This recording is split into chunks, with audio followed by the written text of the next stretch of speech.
तो कक्षा 11 के सभी विद्यार्थियों का इस एसवी चिल्ड्रन एकेडमी रावला मंडी के ऑनलाइन प्लेटफॉर्म पे स्वागत है। बात कर रहे हैं हम राजस्थान जो कक्षा 11 की इतिहास की पाठ्य पुस्तक है, तो इतिहास की पाठ्य पुस्तक के बारे में चर्चा कर रहे हैं, जिसमें विश्व इतिहास के कुछ विषयों के बारे में दिए गए कि विश्व का इतिहास प्रारंभिक हमारा समाज के तथा उसके बारे में। तो अध्याय पहला चल रहा है हमारा और पार्ट हम चौथा पढ़ेंगे। 3 पार्ट हम इसके पढ़ चुके हैं। तो कहाँ तक पढ़ चुके हैं ये हम देखते हैं। ये बातें हमने सारी पढ़ ली थी, कुछ शुरुआत की बातें थी उनको पढ़ लिया था। ये आपकी किताब है, सभी ने अपनी बुक ले आए होंगे, क्योंकि जैसे जैसे मैं आपको पढ़ाता रहा हूँ वैसे वैसे बुक में से अध्ययन कीजिए। तो आपकी बुक जो भी देखिए विषय सूची और पहला पार्ट कहाँ तक हो गया हम देखते हैं। एक प्रारंभिक समाज हम पढ़ रहे थे, सामाजिक चीज़ें हमने खूब सारी पढ़ ली, काफ़ी विवरण भी हमने कर लिया। तो ये बातें हमने सारी पढ़ ली। समय की शुरुआत, पहला अध्याय कौन सा है? समय की शुरुआत। और हम समय की शुरुआत में ये खोपड़ियाँ वगैरह पढ़ चुके हैं, कौन कौन से अवशेष मिले थे, किस प्रकार मानव समाज की प्रक्रिया थी, ये पढ़ चुके हैं। तो अब ये भी हम औजार वगैरह ये सारे पढ़ चुके हैं। हमें कहाँ से स्टार्ट करना है आज देखिए। ये प्रजातियों का निवास स्थल हमने पढ़ लिया। मानव के विकास की प्रारंभिक कहानी ये भी हमने पढ़ लिया। प्रतिस्थापन, क्षेत्रीय निरंतरता, ये बातें आदि मानव, तो यहाँ से हमें पढ़ना है, ये हमने पढ़ चुके हैं। रेंडियर घोड़ा, प्रारंभिक मानव पेड़ों से गुफाओं और खुले स्थानों पर आवास करने लगे, यहाँ से हमें इसको पढ़ना है। ठीक है, प्रारंभिक मानव पेड़ों में रहता था, फिर गुफा में और फिर खुले स्थान पर आवास करने लग गया। तो देखो, प्रारंभिक मानव के रहन सहन के बारे में उपलब्ध साक्ष्य का पुनर्निर्माण करने की कोशिश करते हैं तो हम अपने आप को ज़्यादा सुनिश्चित आधार पाते हैं। उपलब्ध साक्ष्य का पुनर्निर्माण करने का एक तरीका यह है कि उनके द्वारा निर्मित शिल्पकृतियों के फैलाव की जांच करना। उदाहरण के लिए उनकी जीवन शैली के बारे में जानने का एक तरीका है उनके द्वारा निर्मित वस्तुओं के फैलाव की जांच करना। उदाहरण स्वरूप केन्या में किलोबो और ओलेरजेसाइल के खनन स्थलों पर हजारों की संख्या में शल्क उपकरण और हस्त कुठार मिले हैं। इन हाथों से बने हुए कठोर उपकरण मिले हैं। ये औजार 7 लाख से 5 लाख वर्ष पुराने हैं। ये इतने सारे औजार एक ही स्थान पर कैसे इकट्ठे हुए? यह संभव है कि जिन कुछ स्थानों पर खाद्य प्राप्ति के संसाधन प्रचुर मात्रा में उपलब्ध थे वहाँ लोग बार बार आते रहे। ऐसे क्षेत्रों, ये देख सकते हो आप, इस तरह के ये औजार मिले, इस तरह के यहाँ पे ये लोग शिल्पकृतियों सहित अपने क्रियाकलापों के चिन्ह छोड़ जाते थे। यानी अपने कोई भी कहीं जाते हैं तो कुछ न कुछ अवशेष छोड़ के जाते हैं ना। भी ये यहाँ पे आज मान लो किसी जगह हमने खाना खाया तो हम लास्ट में क्या प्लेटें वगैरह कुछ ना कुछ डाल के छोड़ देते हैं, पानी गिरा के छोड़ देते हैं, बोतल वगैरह डाल देते हैं, तो कुछ अवशेष मिल ही जाते हैं। ऐसा प्रतीत होता है कि पूरे परिदृश्य में कुछ ही क्षेत्रों में जमा शिल्पकृतियाँ मिलती हैं और वे क्षेत्र कुछ अलग से दिखाई पड़ते हैं। जिन स्थलों पर लोगों का आवागमन कम होता था वहाँ ऐसी शिल्पकृतियाँ कम मात्रा में स्तरों पर बिखरी हुई है। यहाँ यह भी याद रखना जरूरी है कि एक ही क्षेत्र में होमोनिड अन्य प्राइमेटो और मांस भक्षियों के साथ निवास करते हैं। निम्नलिखित रेखा चित्र में देखिए ये कैसा होता है। तो 4 लाख, ये ठीक है, ये 40 लाख से 1,25,000 पहले गुफाओं और खुले निवास क्षेत्र का प्रचलन शुरू हो गया। इसके साक्ष्य यूरोप के पुरास्थलों में मिलते हैं। दक्षिणी फ्रांस में स्थित लेजरेट गुफा की दीवार, ठीक है, ये देख सकते हैं पेड़ों पर होमोनिड ये इस तरह भरण पोषण करते थे, इस तरह अपमार्जन निकालते थे, ये सारा सिस्टम है उनका। फिर देखिए, तो 12x4 मीटर आकार के एक निवास स्थल से सटाकर बनाया गया है। इसके अंदर 2 चूल्हों और भिन्न भिन्न प्रकार के खाद्य स्रोतों जैसे फलों, वनस्पतियों, बीजों, काष्ठ फलों, पक्षियों के अंडों और मीठे जल की मछलियों, ट्राउच, पर्च और कार्प के साक्ष्य मिले हैं। एक और पूरा स्थल दक्षिणी फ्रांस के समुद्र तट पर स्थित टेरा अमाटा में घास फूस और लकड़ी की छत वाली कच्ची कमजोर झोंपड़ियाँ सामयिक मौसम प्रवासी के लिए बनाई जाती थी। केन्या में चेसोवांचा और दक्षिणी अफ्रीका में स्वाटक्रांस में पत्थर के औजारों के साथ साथ आग में पकाई गई चिकनी मिट्टी और जली हुई हड्डियों के टुकड़े मिले हैं जो 14 लाख से 10 लाख साल पुरानी हैं। क्या ये परिणाम है अथवा ये एक सुनिश्चित सुनियंत्रित ढंग से लगाई गई आग में पकाकर बनाई गई थी? हम इसके बारे में सटीक रूप से नहीं जानते, क्योंकि हमें अब ये चित्र देख सकते हो। अब यह एक टेरा माटा में पुनर्निर्मित एक खोपड़ी का चित्र है। देखो दोबारा निर्माण किया गया है, ठीक है, झोंपड़ी है, सॉरी खोपड़ी नहीं झोंपड़ी। झोंपड़ी के किनारों को सहारा देने के लिए बड़े पत्थरों का इस्तेमाल किया जाता था। फर्श पर जो पत्थर छोटे छोटे टुकड़े बिखरे हुए थे वे उनके स्थानों की घोतक है जहाँ बैठकर लोग पत्थर के औजार बनाते थे। तीर के निशान से अंकित काली जगह चूल्हे को दर्शाती है। आपके अनुसार इन स्थानों पर रहने वालों का जीवन पेड़ों पर रहने वाले होमोनिड के जीवन से किस प्रकार भिन्न होगा। तो ये चित्र देख सकते हो झोंपड़ी का दोबारा निर्माण और नीचे पत्थर लगाए हुए हैं नींव के अंदर। अब देखो प्रारंभिक समाज और औजारों का निर्माण। सर्वप्रथम यह याद रखना उपयोगी होगा कि औजारों का इस्तेमाल और औजार बनाने की क्रिया मानव तक ही सीमित नहीं है। पक्षी भी कुछ ऐसी चीज़ें बनाने के लिए जाने जाते हैं जो उन्हें भोजन प्राप्त करने, अपने आप को स्वच्छ और स्वस्थ रखने, सामाजिक संघर्ष में सहायता देने के लिए उपयोगी होती है। इस प्रकार कुछ चिंपैंजी भी अपने भरण पोषण के लिए जो इस्तेमाल करते थे वह समय बनाते थे।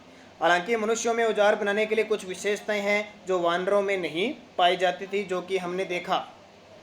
कुछ विशेष प्रकार के शारीरिक और संभवतः स्नायु तंत्रीय अनुकूलनों के कारण हाथ का कुशलतापूर्ण प्रयोग संभव हुआ और इस कार्य में शायद मनुष्यों के जीवन में औजार की महत्वपूर्ण भूमिका रही।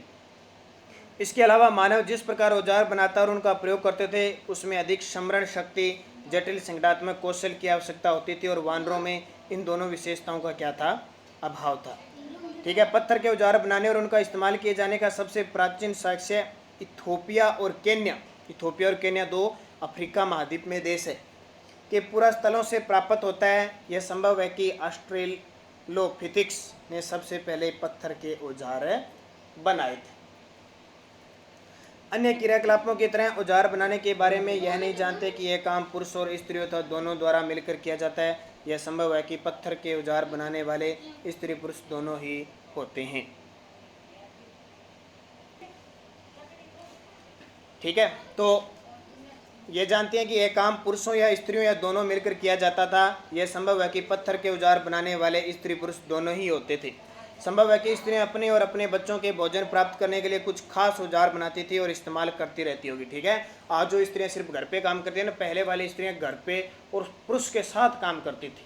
ठीक है, जो पुरुष काम करता था वैसे स्त्रियां काम करती थी। तो अब वाला सिस्टम नहीं है कि महिलाएं वो घर का काम करती और पुरुष आपका काम करते, दोनों मिलकर काम करते थे। लगभग 35,000 वर्ष पहले जानवरों को मारने के तरीकों में सुधार आ गया। धीरे धीरे जैसे जैसे मानव विकसित होता हुआ सुधार आता गया। इस बात का प्रमाण यह है कि फेंक कर मारने वाले बालों और तीर कमान जैसे नए किस्म के औजार बनाए जाने लगे। पहले तो कोई शिकार को पकड़कर यानी किसी जानवर को पकड़कर काटा जाता था, मारा जाता था। अब उनने ऐसा हथियार बना लिया, दूर से फेंक कर ही वो शिकार करते थे। मांस को साफ किया जाने लगा। पहले सीधे खाते थे क्योंकि मनुष्य आप ही पशु के समान था। अब धीरे धीरे उसमें चेतना जगने लगी। उसमें से हड्डियां निकाल दी जाती थी, फिर इसे सुखाकर हल्का सेकते हुए सुरक्षित रख लिया जाता था। इस प्रकार सुरक्षित रखे खाद्य को बाद में खाया जा सकता था। कुछ और भी परिवर्तन आए, जैसे समूरदार जानवरों को पकड़ जाने लगा। उसके रोएदार खाल का कपड़े की तरह प्रयोग और सीलने के लिए सुई का आविष्कार हो गया। देखो उसके ऊपर खाल होती थी, बाल होती, उसका प्रयोग भी धीरे धीरे जैसे जैसे मानव को समझ आई प्रयोग करने लगा। सीले हुए कपड़ों का सबसे पहले साक्ष्य लगभग 21,000 वर्ष पुराना है। छेनी या रुखानी जैसे आज छेनी होती है ना, हमारे तो लोहे की है, तो वो पहले हड्डियों की, पत्थरों की, इनकी बनाते थे। छोटे छोटे औजार बनाने के लिए तकनीक शुरू हो गई। इन नकीली ब्लेडों से हड्डी, सींग, हाथी दांत, लकड़ी पर नक्काशी करना और कुरेदना भी क्या हो गया, संभव। अब ये चित्र देख सकते हो आप, ये एक भाला है, प्रक्षेपर यंत्र देखो, देख के भाला फेंका जाता था इसे। और ये क्या है, पंच ब्लेड तकनीक। ये देखो काट कर ऐसे बनाते थे इन चीज़ों को ऐसे, ये देखिए, क्योंकि पत्थर वगैरह ही होते थे, आज तो लोहार ये है ना सारे। तो एक बड़े पत्थर के ऊपरी सिरे को पत्थर के हथौड़े की सहायता से हटाया जा रहा है। पहले भी देखो हथौड़ा ही इनका था, पत्थर था, ध्यान रखना। इसमें एक चपटी सतह तैयार हो जाती है जिसे प्रहार मंच या ज्ञानी कहते हैं। ये देखो खै में इस तरह बना लिया जाता है, तो देख लेना। ठीक है, इसको विश्व इतिहास के कुछ विषय, संप्रेषण और संचार के माध्यम, भाषा और कला। संप्रेषण संचार होता है, संप्रेषण होता है एक दूसरे का आदान प्रदान। ठीक है, एक साइड से बोलो दूसरी साइड, तो धीरे धीरे उसका विकास होने लगा। कैसे, देखो जीवित प्राणियों में मनुष्य एक ऐसा प्राणी है जिसकी पास भाषा है।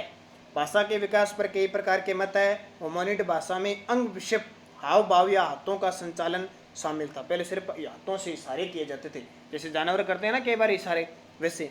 उच्चारित भाषा से पहले गाने या गुनगुनाने जैसे मौखिक या अशाब्दिक संचार का प्रयोग होता था, यानी कोई शब्द है से आवाज़ लगाते थे, हु, हे, ही, ऐसे सिर्फ आवाज़ निकालते थे। कई आपने फिल्म देखी होगी, फिल्मों में कई आदिवासियों की फिल्म बनाते थे ना, सीधी आवाज़ लगाते हैं, कूकली लगाते हैं, तो वैसे थी। मनुष्य की वाणी का प्रारंभ संभवतः आह्वान या बुलावे की क्रिया से हुआ था, जैसे कि नर वानरों में देखा जाता है। प्रारंभिक अवस्था में मानव बोलने में बहुत कम ध्वनियों का प्रयोग करता होगा। धीरे धीरे ध्वनियाँ ही आगे चलकर भाषा के रूप में क्या हो गई, विकसित हो गई। उच्चारित यानी बोली जाने वाली भाषा की उत्पत्ति कब हुई? ऐसा सुझाव दिया जाता है कि होमो हेबियलिस के मस्तिष्क में कुछ ऐसी विशेषताएं थी जिसके कारण उसका बोलना संभव हुआ। इस प्रकार संभवतः भाषा का विकास सबसे पहले 20 लाख वर्ष पूर्व हुआ होगा। अंदाजा लगाया जाता है, क्योंकि ऐतिहासिक घटनाएं, काल्पनिक चीजें होती हैं। मस्तिष्क में हुए परिवर्तनों के अलावा स्वर तंत्र का विकास भी उतना ही महत्वपूर्ण था। स्वर तंत्र का विकास लगभग 2 लाख वर्ष पहले हुआ था। इसका संबंध खास तौर पर आधुनिक मानव से रहा। एक तीसरा सुझाव यह है कि भाषा कला के साथ साथ लगभग 40,000 से 35,000 साल पहले विकसित हुई। उच्चारित भाषा का विकास कला के साथ घनिष्ठ रूप से जुड़ा है, क्योंकि दोनों ही संप्रेषण यानी विचार अभिव्यक्ति के माध्यम है। अब देखो अल्टामिरा के गुफा चित्र, ये अल्टामिरा, ये चित्र देख सकते हो। उत्तरी स्पेन में अल्टामिरा की गुफा में चित्रित एक गोर यानी जंगली बेल का चित्र बनाया हुआ। देखो पहले इस तरह की कला करती थी। अब इसमें क्या है, अल्टामिरा स्पेन में स्थित एक गुफा स्थल है। अल्टामिरा की गुफा की छत पर बनी चित्रकारियों की ओर से मार्सिलिनो सेंज द सउतुओला का ध्यान उसकी बेटी मारिया द्वारा नवंबर 1879 में दिलाया गया। मार्सिलिनो एक स्थानीय भूस्वामी और शौकीन पुरातत्वविद था। उनकी नन्ही सी लड़की गुफा में इधर उधर दौड़ और खेल रही थी, जबकि उसके पिता गुफा में फर्श की खुदाई कर रहे थे। अचानक मारिया की नज़र छत पर चित्रकारियों पर पड़ी। वह तुरंत चिल्ला उठी, पापा देखो बेल। एक बार तो उसके पिता ने बेटी की बात को हंसी में उड़ा दिया, पर तुरंत ही उन्हें यह एहसास हुआ कि छत पर सचमुच कुछ चित्रकारियां बनी हुई है। उनमें रंग की बजाय किसी प्रकार की लई यानी पेस्ट का प्रयोग होता था। पहले पेड़ पौधों और ये नहीं था ना, जैसे हरा पौधा है तो हरा रंग है, कोई लाल फूल है तो लाल रंग हो जाता था, ऐसे बनाते थे। ध्यान रखना, आज की तरह सीधे केमिकल वाले नहीं आते थे। फिर तो उनका मन उमंग से इतना भर उठता था कि वह हतप्रद हो गए और अगले ही वर्ष उन्होंने एक पुस्तिका प्रकाशित की, लेकिन लगभग 2 दशकों तक उनकी खोज के निष्कर्षों को यूरोपियन पुरातत्वविदों ने इस आधार पर स्वीकार नहीं किया। ये चित्रकारियाँ इतनी ज़्यादा अच्छी थी कि उतनी प्राचीन नहीं हो सकती। देखो सिर्फ जो प्राकृतिक रंग है उससे बनाए गए हैं बहुत, देखो कितना शानदार है। फ्रांस में लेस्कॉक्स और सोवे की गुफाओं में और स्पेन में स्थित अल्टामिरा की गुफा में जानवरों की सैकड़ों चित्रकारियाँ पाई गई, जो 30,000 से 12,000 साल पहले के बीच में कभी बनाई गई। इनमें घोड़ों, शाकीन, हिरणों, मेमेथों यानी विशालकाय जानवरों, गेंडों, शेरों, भालुओं, तेंदुओं, लकड़बगों और उल्लुओं के चित्र शामिल है। इन चित्रों पर जितने उत्तर नहीं दिए गए, इससे अधिक प्रश्न उठाए गए हैं।